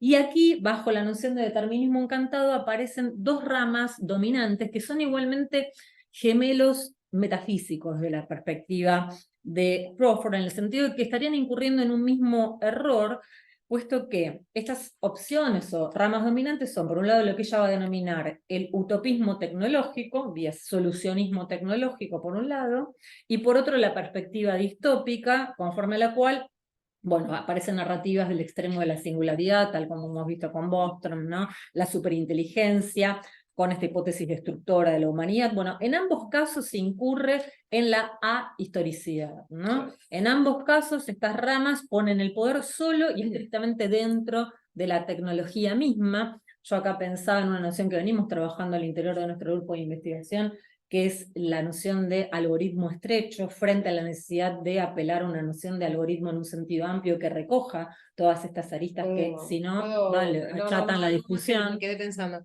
que la analogía además con los juegos Sí. no solo tiene el achatamiento originado en la idea de que uno puede efectivamente modelar o identificar las reglas y las movidas posibles. Y la noción de ganador. Exacto, exactamente a eso iba. Al hecho de que en realidad un juego como estos tiene claro un objetivo o ¿qué significa ganar el juego? Y en la modelización de muchas otras cosas no hay un único objetivo posible o no está claro cuál es el objetivo posible o distintos agentes tienen distintos objetivos posibles en competencia. Entonces, digamos, me parece que además está la cuestión de, si se quiere, no los valores que hacen que se adopte lo del algoritmo amplio, sino cuáles son los valores que querés modelizar dentro del juego suponiendo que sea posible hacer eso. O sea, aún suponiendo que sea posible modelizar todas las reglas, cosa que ya es una regla diría que no. Pero el estado final que buscas no está claro. No está claro. O sea, ¿qué quiere decir bajar la inflación? Bajar la inflación seguramente no es un único objetivo. Habría en el sentido de que supone, intrínsecas. además, decir, bueno, con qué niveles de pobreza, con qué niveles de... la posibilidad de vender cono. Claro. Si se la va a entender o no, Creo- además, hay como un cuando fenómeno ves- monetario, Sí, ¿no? Sí, tenemos Hay gente que decía vender los situación de glaciares, Córdoba. pero Sería más fácil vender a los cordobeses, a 10 cordobeses, quedarnos con Córdoba. No, pero si no entiendo mal, vos estás apuntando a que habría además cuestiones intrínsecas, digamos, a bajo esta la analogía con analogía. el juego, Está la muy bien. analogía con el juego me parece Ujú. que además tiene la Sí, dificultad totalmente. de que un juego, excepto que sea, creo que en casi todos, excepto que sea jugar a la mamá y al papá o jugar a tomar el té, pero en general todos tienen algún objetivo y un ganador o perdedor, o una situación de estado determinación final de del estado juego. final del juego. Ujú, Claro. No lo tiene, salvo un juego abierto, pero ¿cuál sería un juego Pero ¿cuál abierto? sería Igual trabajas en esto, el estado de equilibrio, y hay complementos serían eso. Lo que No, pasa es yo que no digo que no lo sí, pero trabajen, está lo muy que digo, idealizado.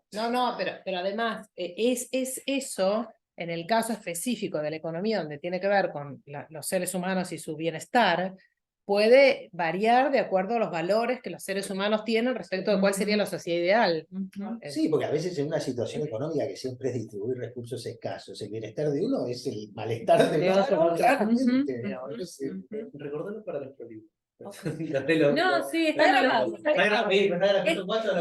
Sobre todo Reynoso lo va a sacar ahora en AFRA. Queda acá Mira, constancia. citanos, aprendí a Sí, por citar una favor. reunión de Zoom en AFRA y lo puedes usar. Reynoso. No, pero me parece que es potente esto de explorar la analogía con los juegos y cómo hemos pensado la inteligencia a propósito de, bueno, en qué sentido incurrimos en cierto uso del lenguaje cuando a partir de acá, además, hacemos uso de ¿Puedo vocabulario opinar como Maya psicológico que para... estamos? Sí, dale, dale. Estamos uno Obvio. de ira, Obvio. nadie va a sacar estas ideas.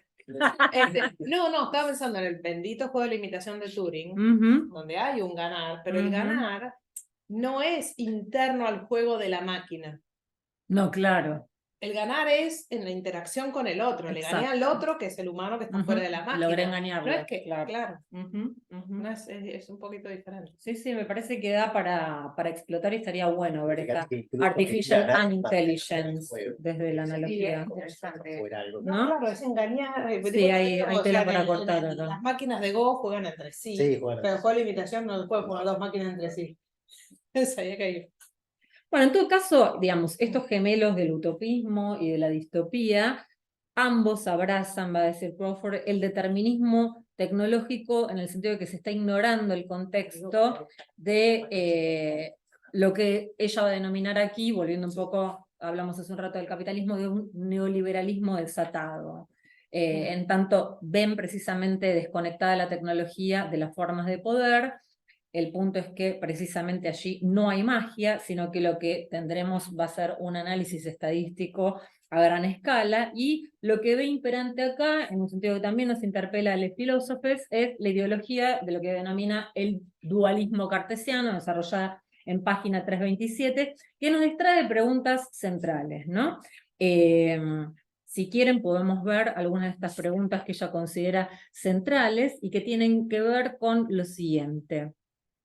Estas ilusiones, producto del dualismo cartesiano, que nos hacen ver esta fantasía de que los sistemas de inteligencia artificial, volviendo sobre esta idea de que no es ni tan artificial ni tan inteligente, son cerebros incorpóreos que absorben y producen conocimiento independientemente de sus creadores, infraestructuras y el mundo en general.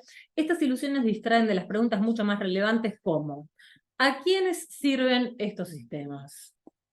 ¿Cuáles son las economías políticas responsables de su construcción? ¿Y cuáles son las consecuencias planetarias más amplias, ¿no? Son preguntas que precisamente bajo el tipo de clausura que generan estos gemelos metafísicos del utopismo o de la distopía, no logramos formular. No, son preguntas que restituyen el contexto. O sea, Exacto, la exacto. historia. Exacto.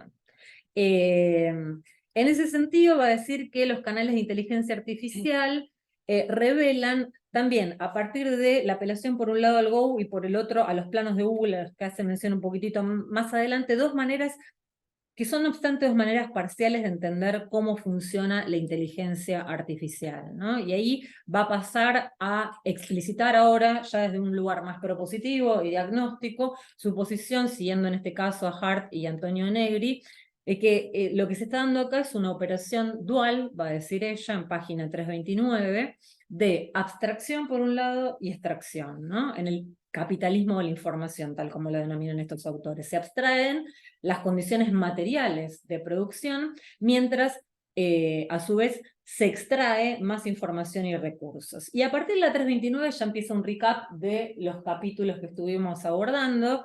El libro ha explorado, dice ella, la infraestructura planetaria de la inteligencia artificial como una industria, acá empieza a machacar sobre nociones que ya tenemos medio harto transitadas, de extracción. El tema central, a su juicio, tal como lo captura acá, es el entrelazamiento profundo, el entanglement, entre tecnología, capital y poder, del cual la inteligencia artificial, va a decir, es la última manifestación, que no es ni inescrutable ni un producto extraterrestre o marciano, sino que es producto de las estructuras sociales y económicas con profundas consecuencias materiales. O sea, en este sentido va contra la idea de que sea algo artificial o abstracto. Entre la 330 y la 337 se aboca la noción de que el mapa no es el territorio. Para ver el ciclo completo de la de vida de la inteligencia artificial, tenemos que ir, va a decir ella, más allá de los mapas convencionales de la inteligencia artificial para desplazarnos a un paisaje más amplio. Acá recupera la idea de Atlas, que da título al libro, y en este cambio de escala vamos a poder ver cómo se unen estos espacios entre sí, que si no tendemos a verlos como estancos, ¿no? Ahí, perdón. Dale, sí, interrumpan las veces que quieran.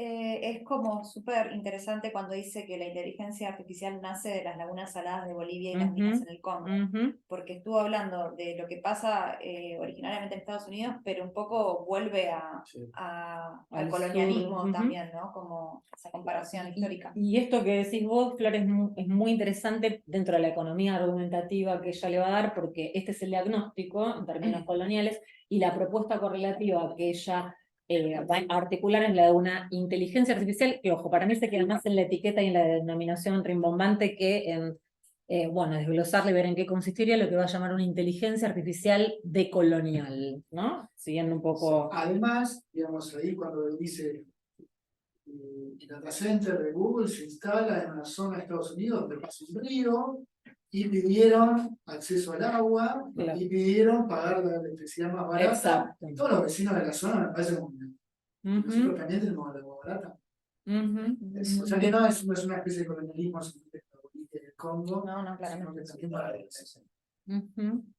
En ese sentido, apuntás en otras discusiones a la noción de feudalismo en lugar de colonialismo que se mencionó en algún momento. No, Ariel. Pero en el otro, las otras. Sí, en otra reunión, pero Sí, digo... pero Ariel lo tiene muy desarrollado, pasa que es tímido y no quiere hablar bien. No, Pero me mandó por WhatsApp, por mail, porque él hizo una especie de estudio de escenario de la educación a futuro con unos futuristas, unos futuristas de esa profesión, diseñadores de futuro, y lo que dice de feudalismo está muy bien. O sea, No, pero lo mencionó así nomás, pero tiene más desarrollo de quincharle para me acá. parece que en algún sentido captura, si no estoy entendiendo mal la intuición de Ernesto, a propósito de que, bueno, tampoco seamos tan reduccionistas e impliquemos un simplismo ramplón dividiendo el norte del sur global, cuando precisamente también dentro del norte global hay afectados en virtud del costo planetario que esto tiene, ¿no? Feudalismo en otro artículo Sí. que me había presentado en un momento en un instituto, que hablan de la tecnocracia, que quedarían como ellos más a cargo del mundo, si se quiere, y el resto del pueblo en un feudalismo totalmente como volver para condenados al vasallaje, digamos. Sí. Bueno, a ver, por ahí también habría que ver qué se puede recuperar. Y acá habla como, bueno, qué sé yo, saqueo, pero en realidad es un saqueo, pero que deja, ¿no? No es un saqueo que yo me llevo el oro y te dejo sin oro. Yo me llevo tus datos, los dejo ahí, digamos. Es como que observo tus datos, los llevo. Otra empresa grande también te los puede observar y llevar. Te llevas el uso.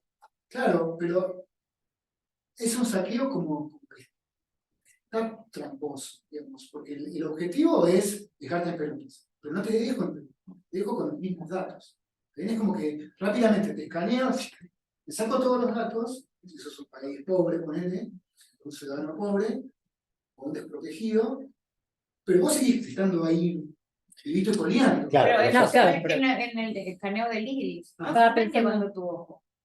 Sí. Pero ¿qué van a hacer con eso? No se sabe.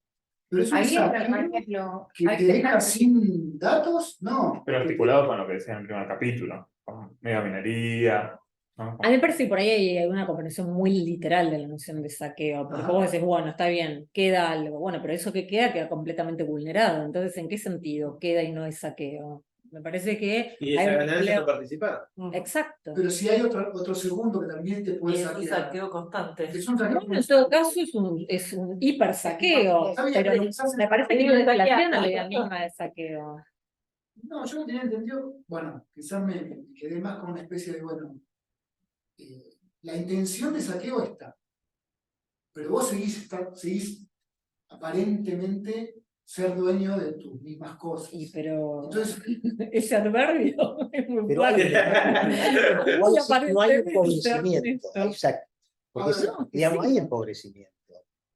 Porque pensá que sobre la base de esos datos procesados, luego hay productos que se venden, hay. a Es ver, decir, yo lo si vos quiero tus hacer de datos, vuelta de otra ¿no? manera. Entiendo que la actitud es una actitud de alguien que viene a saquear, Sí. pero es un saqueo bastante tramposo, bastante aparente, porque en realidad te dejan tal cual como estás. Ay, no, a No mí me te parece deja que tal cual no, como está, porque si en base a ese saqueo, después a vos te mandan información donde vos consumís sin darte cuenta. no, o incluso poder. Que fuiste No, vulnerable. que no lo sientas seguro. Esa es parte de la magia de la automatización y el tipo de carácter ilusorio que se quiere generar, ahí donde ella dice, Crawford, esto no es magia, esto es básicamente aplicación estadística a gran escala, y cuando vos además estás dentro de los grupos vulnerables a los cuales se les extrae información y luego, por ejemplo, quedan en virtud de su puntaje fuera de acceso a crédito, fuera de acceso a la salud, son criminalizados, son racializados. O sea, me parece que al contrario, digamos, lo que hay es una exacerbación de ese statu quo de desigualdades e inequidades estructurales preexistentes. Se retiran los ¿no? derechos. Digamos, no solo queda igual, sino que queda muchísimo peor la situación, porque Si quedan querés, aún más te vulneradas retiran los esas derechos poblaciones. ¿Cómo se dice? Con tu aprobación, o sea, vos no te negás a eso, en cierta forma. ¿Sí? Bueno, en algunos casos que en algunos casos ni siquiera pero es que en muchos casos ni siquiera tal cual, tenés que dar consentimiento. Claro, cuando ni siquiera te una das tecnología cuenta, de claro, reconocimiento sí, sí, facial sí. te está tomando datos biométricos sensibles, ahí Ni tiene siquiera te das consentimiento, cuenta, pero yo creo que es aún más grave, Ernesto, que el saqueo. Bueno, A ver, no sé si tenemos algún comentario Algunos en comentarios reacción. sobre lo de juegos, así que vamos a tener que citar Alan y a Fabián, Ok. que trajeron buenos. No, yo solo me preocupo si 40. Ok, bueno, veo si redondeo, porque en rigor hay muchas de las cosas que precisamente como a partir de acá empieza a recapitular, ya las estuvimos viendo. Pero a propósito de lo que recién señalaba Flor, efectivamente ella apunta también genealógicamente a, bueno, ¿qué propuso el libro? Que la inteligencia artificial son básicamente sistemas interconectados de extracción y de poder, y que necesitamos ver esas estructuras de poder subyacentes a las que sirve. Y entonces empieza desde el capítulo 1, bueno, ¿por dónde nace? ¿Dónde está la génesis? Ahí precisamente se consignan Bolivia y el Congo. Y para ver esto hace falta esta perspectiva de gran angular que ella propone, ¿no? Entonces, básicamente, ¿dónde empieza el libro? Bajo tierra, desde una política extractivista literal, pero también en un sentido más metafórico, en tanto aludió a otra forma de extracción, que es la de la mano de obra que hace falta para darle precisamente anclaje a este carácter ilusorio de la automatización. Hay gente que está etiquetando datos, donde tenés turnos en que se van rotando para hacernos creer que en realidad es un bot el que está respondiendo y en realidad son, no sé, 4 personas que están laburando permanentemente, mineros, crowdsourcing, nodos logísticos para sostener esa ilusión de la automatización, este futuro del trabajo que parece reiterar un modelo taylorista, donde vemos que en virtud de este auge de la inteligencia artificial que todo lo permea, hay más rastreo, más microfísica del poder a nivel de disciplina de los cuerpos y macrofísica del poder en términos planetarios. Luego retoma lo ya dicho en el capítulo 3 a propósito de los datos. Ahí voy a saltearme un poco lo que tengo acá apuntado, pero básicamente a lo que llega es a que esta mentalidad de recolectarlo todo, no solo, un poco siguiendo la línea que vos proponías, Ernesto, está normalizada, sino que además está moralizada, en el sentido de que sería un desperdicio no hacerlo, ¿no? Que parece una retórica de precisamente legitimación de esta extracción. Luego vuelve respecto al capítulo 4 sobre las taxonomías de etiquetado y el tipo precisamente de carga valorativa, que muy lejos de la neutralidad, lo que hace es forzar distintas maneras de ver el mundo mientras se alardea la neutralidad científica, ahí donde los conjuntos de datos, va a decir ella, lejos de ser meras materias primas o datos brutos, son intervenciones políticas, ¿no? Los sesgos, lejos de ser solo entendidos en este sentido técnico que mencionaba Ernesto la vez pasada en uno de los encuentros, son un síntoma, esta es una cita de Crawford, de una lógica normativa centralizadora y de largo alcance que se usa para determinar la manera de evaluar el mundo, ¿no? Entonces hay una noción de sesgo que no es solo la técnica o estadística que vos muy bien mencionabas la otra vez, sino que me parece que hay otras acepciones. Sí, centralizadora, ¿no? Digamos, lo que es normal va, lo que se escapa, digamos, de esas normas estadísticas, de alguna manera va a ser castigado, mirado de otra manera. Vuelve sobre el capítulo 5 y el ejemplo de ello vía la detección de emociones, en qué sentido también se restauraba el viejo ideal a denostar de la frenología, donde se establece esta correlación entre rostros y emociones, esta lógica reductiva a la manera de un detector de mentiras, y qué tipo de violencia epistemológica, dice ella, se necesita para que el mundo se vuelva legible, ¿no? Desde un sistema de machine learning, por ejemplo. Luego tomo una cita de la filósofa Babette Babich, o no sé bien cómo se pronuncia, Babich, que explota, digamos, dice que básicamente se explota lo que sabe para predecir lo que no se sabe y transmutar entonces la diferencia en una uniformidad computable, ¿no? Bueno, aparece una referencia nietzscheana a propósito de que esta operación de reducción a ella le resuena al tipo de falsificación de lo múltiple e incalculable de la cual habla Nietzsche, tratando de subsumirlo en lo idéntico y calculable, ¿no? Y luego ya directamente pasa a lo que estuvimos viendo con Tom a propósito del contexto del poder estatal, el vínculo con las agencias de inteligencia, esta interconexión entre el sector tecnológico y el sector militar. Todo lo voy a soslayar porque ya hablamos bastante. Y acá sí me gustaría detenerme un par de minutos nada más para que ustedes intervengan y que cerremos todos para abrir muchas otras discusiones, me parece, pero dispara algunas preguntas que a mí me parecieron muy interesantes, porque básicamente, y vi una cita que por otras razones resuena y fuertemente en mí, la trae a cuento a Audre Lorde y dice, ¿no?, la célebre frase que las armas, las herramientas del amo no van a poder desmontar la casa del amo, ¿no? Porque una pregunta es, bueno, ¿no tendríamos, visto esto, con este diagnóstico, que intentar democratizar la inteligencia artificial, reorientarla hacia la justicia y la igualdad? Y acá ella ve una tensión análoga a la retórica de, bueno, vamos a democratizar la fabricación de armas en aras de la paz, ¿no?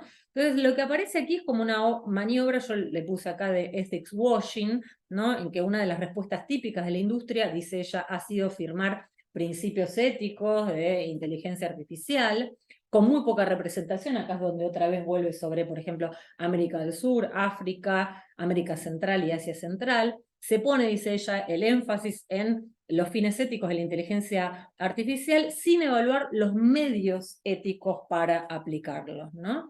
Y en este sentido, por supuesto, entiende que la ética es condición necesaria, pero en absoluto condición suficiente. Para entender lo que está en juego, va a decir, tenemos que enfocarnos menos en la ética y más, va a proponer ella, en el poder.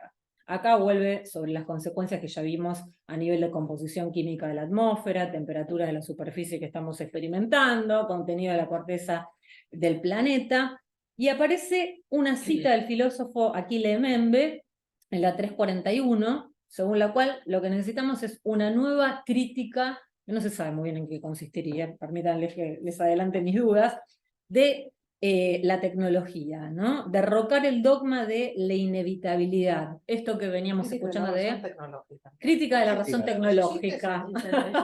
Seguro que sí, seguro que sí. Y si no, está muy bien. Pero Seguro que ya básicamente, alguien lo escribió. Bueno, por eso te crítica pregunto, de la razón Que tecnológica. algo Si no parecido. existe, la patentamos. Bueno, esto que tantas veces escuchamos, ¿no? Seguramente vos, Ernesto, la inteligencia artificial es imparable, Sí, ¿no? sí, sí. Bueno, frente a esto, Sí, ya existe. ¿no? Existe. No somos tan originales. Es Marcuse. Ah, mira. Pero así se llama crítica de la razón La Tecnológica. crítica de la racionalidad. No, No, de la perdón, racionalidad. perdón. Bueno, me cago en Google. A ver. Sí, hay alguien que le hizo un paper sobre Habermas y Benedicto XVI. Lo vamos a olvidar. Alguien se rió del otro lado. Estaba por mencionar justamente eso que mencionó Tomás.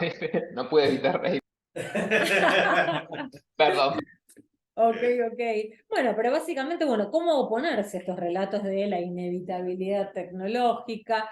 Esto que tantas veces hemos dicho, si se puede implementar, se debe implementar, ¿por qué tendría que aplicarse, ¿no? Sin incurrir en este tipo de falacia.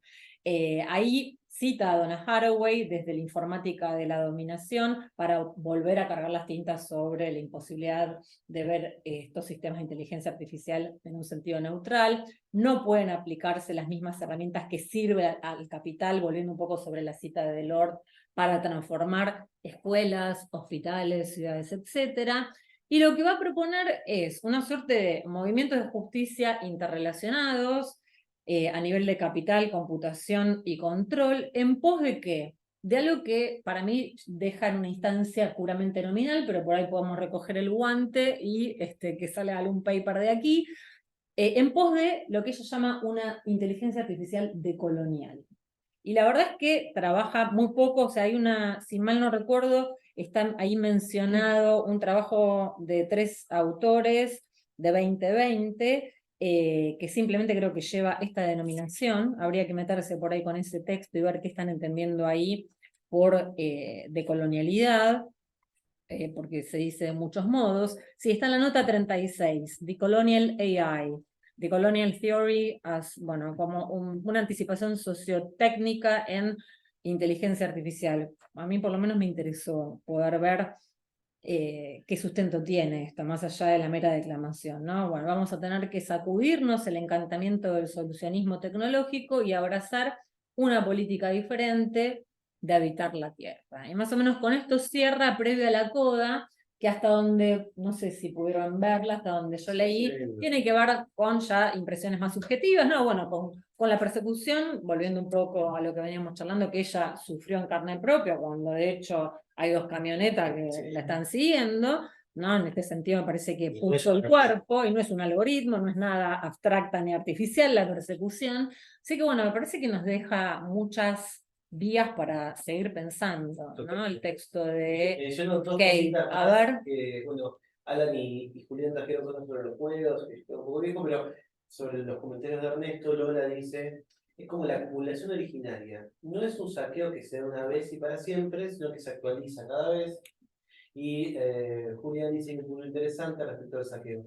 A medida que los algoritmos pueden ir mejorando el perfilamiento de ese usuario, te pueden ir vendiendo más cosas como eficacia. Y que términos muy burdos que estudian para después usar eso en. Sí, la hipersegmentación que conocemos, sí. Puso el link al texto de la crítica de la razón. Bueno, un aplauso para Kate, para todos quienes nos acompañaron a lo largo de estos encuentros. Muy contentos y no será lo último. No, aprovechamos también para agradecer el espacio que nos dio el Fondo de Cultura Económica, Débora. Y pensar en líneas de continuidad, porque como vemos esto es recién un punto de partida, lamentablemente hay mucho para pensar, digo lamentablemente por el estado de la cuestión del que nos deja Kate, así que gracias. Gracias a todos los que se conectaron de lugares como Zárate Campana, incluso Córdoba, de distintos sitios, así que muchas gracias ahí, a todos los que están y seguimos ahí conectados por el mailing con nuevas actividades. Nos vemos.